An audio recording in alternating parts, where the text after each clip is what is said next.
প্রণাম জানাই শ্রীমন্দিরে প্রতিষ্ঠিত বিগ্রহ চরণে উপস্থিত জঙ্গম তীর্থস্বরূপ মহাপ্রভুকে জানাই সরস্বত সপ্তাহে মঙ্গলনায়ক। উপস্থিত ভক্তমণ্ডলীকে জানাই হার্দিক শুভেচ্ছা। এদিকে কীর্তন আর গল্প শুনতে শুনতে আমাদের সময় কিন্তু চলে গেছে। আমাদের সংসার জীবনের সময় এইভাবে চলে যায়, সময় কারোর জন্য বসে থাকে না।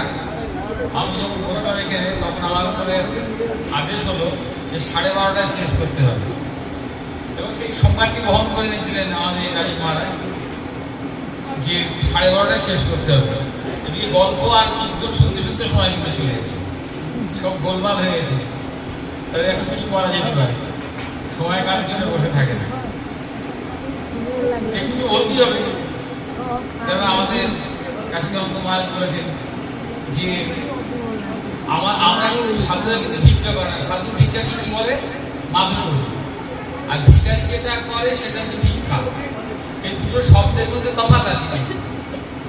আমরা যে মাধুকরী করি সাধুরা, তার বিনিময়ে কবিদাসী বলে গেছেন দেনে কা রুটি ভালা দেনে কা হরি নাম। দুটো নেবে, দুটো হরি কথা শোনাবে। আজকে আমরা মাধুকরী করবো এখানে, আর দুটো হরি কথা শোনাতে হবে। রে বাবা, কেউ হয়তো বলতো আমি তো হরিভক্ত না, আমি তো মায়ের ভক্ত, কেউ বলবে শিবের ভক্ত। আরে হরি কথা মানে পাপম ভারতী হরি। পাগলি তার ব্যাকরণে হরি শব্দের ব্যাখ্যা করেছেন পাপম ভারতী হরি। যে কথায় পাপ চলে যায় সেটা হচ্ছে হরি কথা, সেইটা হচ্ছে হরি কথা। সে মায়ের কথাই হোক আর শিবের কথাই হোক আর গুরুর কথাই হোক, সেটা হচ্ছে হরি কথা। তা আমরা দুটো হরি কথা শোনাবোই শোনাবো। আর না হলে সবাই ইচ্ছা করবে আপনার মাধুকরী করবে, আমাকেই তাকিয়ে দেবে বলে আপনি কিছু মাধুকরী। আর সভাপতি মানে হচ্ছে সকলের প্রতিনিধি হয়ে বলা।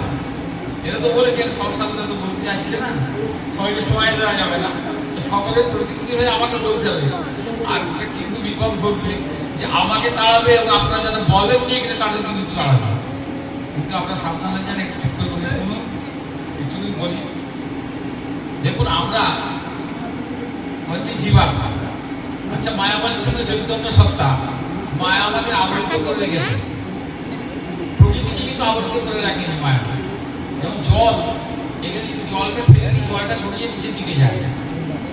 গঙ্গা উপর থেকে নামছে, নামতে নামতে ছুটছে, দুর্বার গলিতে ছুটছে, কোথায় যাচ্ছে?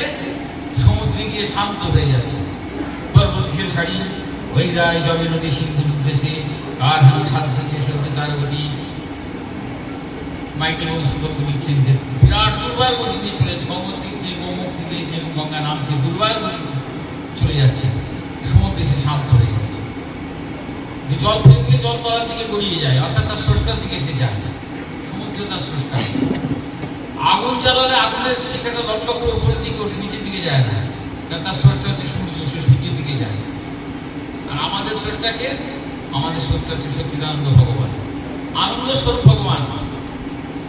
সেই আনন্দ স্বরূপ ভগবানের দিকে কিন্তু আমরা যাই, কিন্তু মায়াবাচ্ছন্ন চৈতন্য সত্তা, মায়াবাচ্ছন্ন চৈতন্য সত্তা আমাদের মায়া কি করে অন্যদিকে পথ ঘুরিয়ে দেয়। আমরা বিষয় থেকে সে আনন্দ লাভ করতে চাই।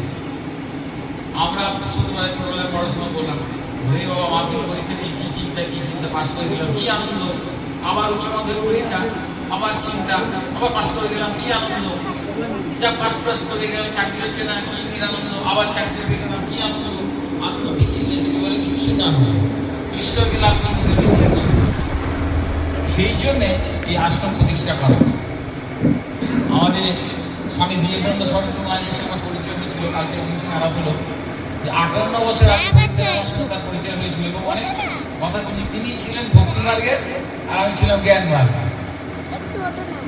আমি কিন্তু একটু নিরাকার দিকে চলে যাচ্ছিলাম আস্তে আস্তে। তো উনি আমাকে বললেন যে কোনটা বড়, ভক্তি মার্গ বড় না জ্ঞান মার্গ বড়? তখন আমি বললাম বুঝতে পারছি না ঠিক, আমার তো মনে হয় জ্ঞান মার্গ বড়। কেন? ভগবান গীতায় বলেছেন, চতুর্থ বলেছেন, নাই জ্ঞান না সদৃশ পবিত্র বিদ্যাতে, জ্ঞানের থেকে পবিত্র কিছু নেই, জ্ঞানই শ্রেষ্ঠ। অর্থাৎ জ্ঞান যখন হবে তখন বাসুদেব সর্বমিতি সমাত্মা হইল, সকলের মধ্যে আমি ভগবানকে দেখবো, এইটাই আমার সাধনা।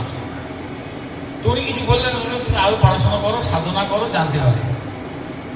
পরবর্তীকালে অনেক বছর পরে আমার সঙ্গে আমার 2 ঘন্টা এক ঘরের মধ্যে আলোচনা হয়েছিল, এবং কিছু আশ্রমের আলোচনা হয়েছিল, কিছু আধ্যাত্মিক আলোচনা হয়েছিল। উনি উনি তখন বলে এখন তুমি বুঝতে পেরেছো যে কোনটা ঠিক, আশ্রম করার উদ্দেশ্যটা কি? আমি একবার জিজ্ঞাসা করছি যে আশ্রম করছেন কেন, শুধু ঝামেলা? আপনি ঘর বাড়ি ছেড়ে দিয়ে এসে আশ্রম করে দিন, ঝামেলার মধ্যে যাচ্ছেন। বলে আশ্রম করার উদ্দেশ্য তুমি পরে জানতে পারবে। লাস্ট যখন আমি ওনার সাথে কথা বললাম তখন তো বললেন আশ্রম করার উদ্দেশ্য বুঝতে পেরেছো? আর একটু একটু বুঝতে পারছি। আর আশ্রম করার যে উদ্দেশ্য একটু একটু বুঝতে পারছি, আর বেশি করে আপনি বুঝিয়ে দিন। দেখো, আশ্রম করেছি যে আমাদের যে আনন্দ পাওয়ার যে উৎস, সেই উৎসটার দিকে আমরা না গিয়ে আমরা কিন্তু বিষয় থেকে আনন্দটা পেতে চাই, আনন্দটা বিচ্ছিন্ন হয়ে যায়।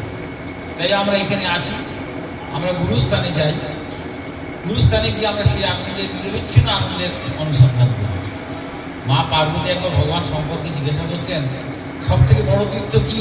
তুমি কোথায় থাকো, কোথায় গেলে তোমাকে পাবো? বলে কৈলাসে। বলে বাবা রে বাবা, কৈলাসে তো জিতেও পারবো না, আমার তো শারীরিক ক্ষমতা নেই, পয়সাও নেই। তবে ঠিক আছে, কাশিতে যাও, আমাদের হিন্দু সব থেকে বড় তীর্থস্থান হচ্ছে কাশী। বলে তাও তো যেতে পারবো না, কাশি তো এখন রিজার্ভেশন পাওয়া যাবে না, বিনা রিজার্ভেশনে যেতে পারবো না, টাকাও নেই, ক্ষমতাও নেই। তাহলে আরেকটা আছে, উনি বললেন, ভগবান শঙ্কর বললেন, কাশী নিবাস জাহ্নবী চরণতম গুরু বিশ্বের সদসাক্ষাৎ তার মনীষী হয়। গুরুদেব যেখানে বাস করেন সেটাই সব থেকে বড় তীর্থ। কিন্তু গুরু কিন্তু চিনলি না মনে দেখলি না ভাবিয়া। আমরা এই যে আশ্রম আমাদের করার উদ্দেশ্য, এখানে কিন্তু সৎসঙ্গের কথা হয়েছে। মহারাজরা বলেছেন সৎসঙ্গ আমাদের জীবনে দুর্লভ তিনটি জিনিস। কিন্তু দুর্লভ আমি সদ্গুরু অস্তি লোক, সদ্গুরু দুর্লভ, সৎসঙ্গ দুর্লভ, আর ব্রহ্মবিচার দুর্লভ। তো স্বামীজি মহারাজ এই আশ্রম করেছেন, সৎসঙ্গ আমাদের করার ব্যবস্থা করে দিয়েছেন। তাহলে যোগ্য পাড়া, কীর্তন পাড়া, এই যে মহারাজ কীর্তন করলেন এতক্ষণ ধরে, আমার তো খুব অসুবিধা লাগছিল, বাবা কখনটা পালাবো কীর্তন থেকে। কেননা কীর্তন শুনলে কি হয়, বৈষ্ণবরা করে প্রণাম আর আমরা করি নাম। এই যে বললেন নাম জপ করো, নাম জপ করো, গুরু নাম জপ করো, বলছিলেন না গুরু নাম জপ করো। আর বৈষ্ণবরা তো প্রণাম করে করেই আসলাম, একটু পরপর প্রণাম করছি। আমরা বাবা অত প্রণাম করতে পারি না। নাম আর প্রণাম বললে কি হয়, আমাদের মনটা নব্বর দিকে ওঠে। আবার যথাপূর্ব আমরা যখন কীর্তন শুনছিলাম, মহারাজের কীর্তন কি ভাব, তারপর হাত তুলে দিয়েছে, এবার দুই হাত তুলে দিয়েছে, এবার গদগদ ভাব। আবার যথাপূর্বম তথাপরম। আমাদের আশ্রমে একটি 4 legs জন্তু আছে, 4 legs। তার লেজটা হচ্ছে সেন্টিমেন্ট, খুব সেন্টিমেন্ট।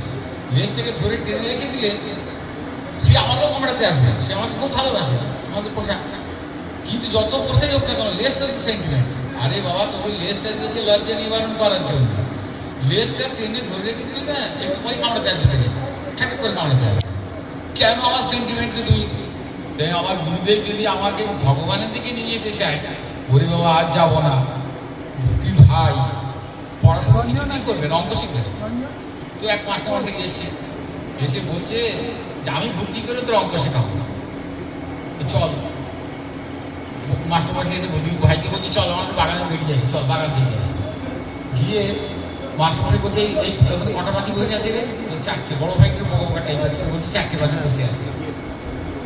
খুশ করলে দুটো উড়ে গেল। এবার কটা থাকলো? ছোট ভাইটা দাদাকে ধরেছে, দাদা অঙ্ক শেখাচ্ছে পালিয়ে আয়, দাদা অঙ্ক শেখাচ্ছে পালিয়ে আয়। চোখ দুই ভাই চোখ কাটিয়ে গেল। আমরা যখন গুরুরাশ্রমে যাই, অনেকে আমাদের বলে, ওরে বাবা বুড়োকালে ভগবানের নাম করবি, আমি ছুটিয়ে সংসার কর। যখন দাঁত লড়বড় করবে, পাটা হেঁটে হেঁটে বেড়াবে, ওরে পাটা জোয়ান কালে যেহেতু পেতাম, কত মরমর করে খেতাম। এখন তো মুড়িছে, অবর ক্ষমতা নেই। হ্যাঁ, এখন হালুয়া ভিন্ন দিন চলে না, বরং রাবড়ি হলে খেতে পারি। একটা গান আছে না, রামকুমার চট্টোপাধ্যায় গিয়েছেন গানটা, দে মামায় রাজা করি, দে মামায় রাজা করি, আমাকে রাজা করে দে মা। এখন তো দন্তন্ত হলো গমা, কেমনে চুবই কলাই মুড়ি। হালুয়া ভিন্ন দিন চলে না, বরং রাবড়ি হলে খেতে পারি। ওরে বাবা, তখন পাটা কিন্তু সংসারে ঘুরে বেড়াবে, আমার আর দাঁতের ক্ষমতা নেই।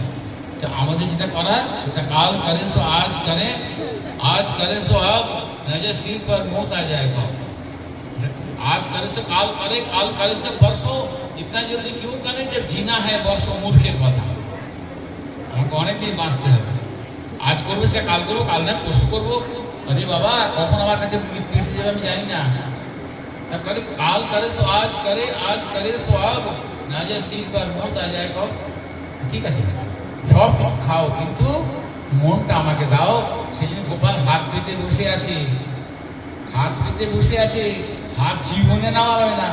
বড় লোকের বাড়ি থেকে দেখেছি কত মন দামে ভোগ দেয়, গোপাল হাত পেতেই আছে।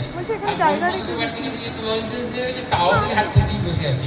মানে যাহা চাই তাহা যদি না পাই তাহলে হাত নামাই কি করে। ভগবান নিজে মুখে গীতায় এসে কথা বলে গেছে যে তুমি আমি যা চাই তাই তুমি আমাকে দাও, গীতাটা পড়ো।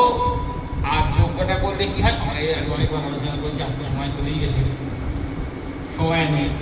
তো যজ্ঞ করলে আমাদের মহারাজ কি করেছে, সৎসঙ্গের ব্যবস্থা করেছেন, যজ্ঞ ব্যবস্থা করেছেন। যজ্ঞ করলে কি হয় এটা আমরা জানি।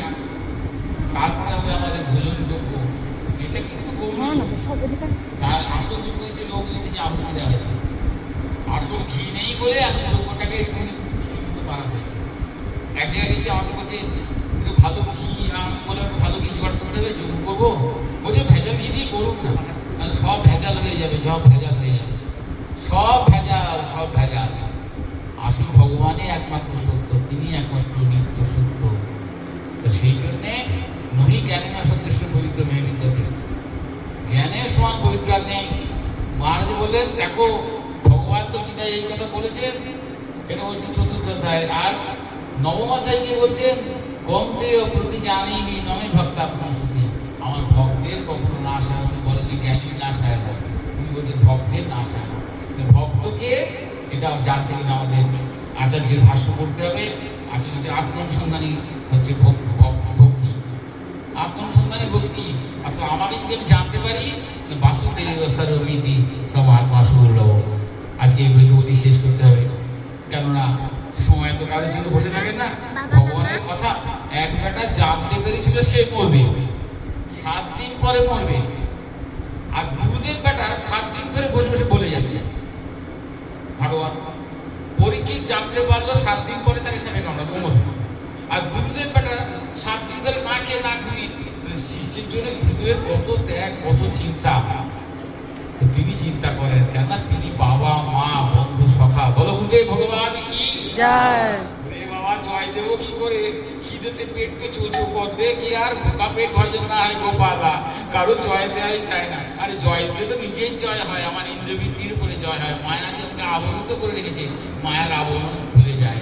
মায়ের আবরণ চলে গেলে আমরা আমাদের স্বরূপকে দেখতে পাই, আমরা যেন মুক্তি পাই, আমরা স্বরূপকে আমাদের দেখতে পাই। তাহলে আমি বলবো শ্রীরানন্দ রূপ শিবহম শিবহম। আজ এই বলি বাক্য পুষ্পাঞ্জলি অর্পণ করলাম স্বামী দীনসন্ধ মহারাজের চরণে।